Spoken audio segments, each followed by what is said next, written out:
Remue ménage. Remue ménage.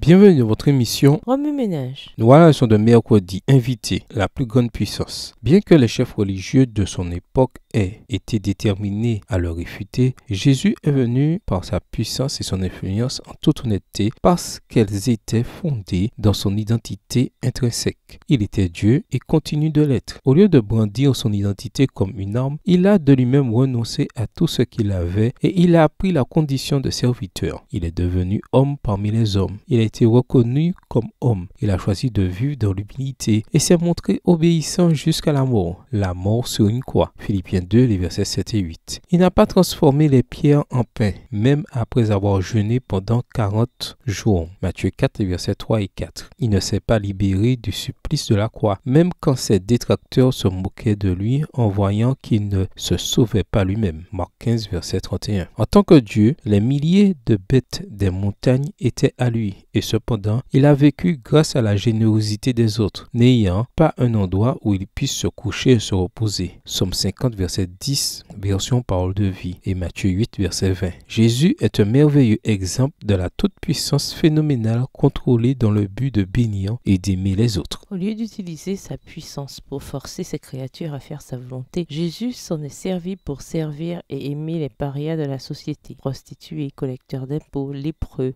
pécheurs de toutes sortes. Matthieu 8, les versets 1 à 3 et Matthieu 9, les versets 10 et 11. Il a même pris le temps de guérir un membre de la foule qui venait l'arrêter après qu'un de ses disciples eut saisi son épée et fait preuve d'un excès excessif pour protéger son Seigneur. Luc 22, le verset 51. Il a choisi de rester sur cette croix, de donner sa vie et de la reprendre afin d'être celui par lequel le monde est réconcilié avec son Père. Jean 10, versets 17 et 18.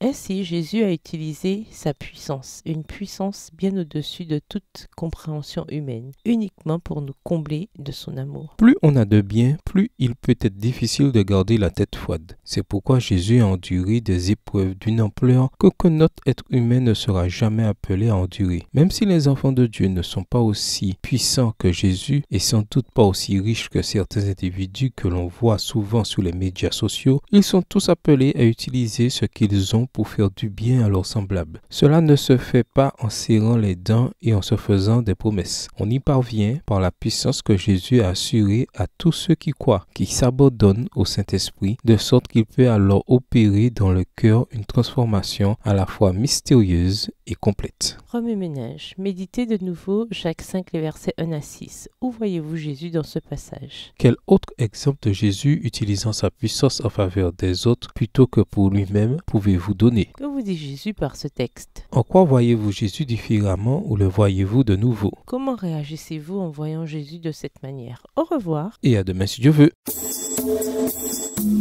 Remue ménage.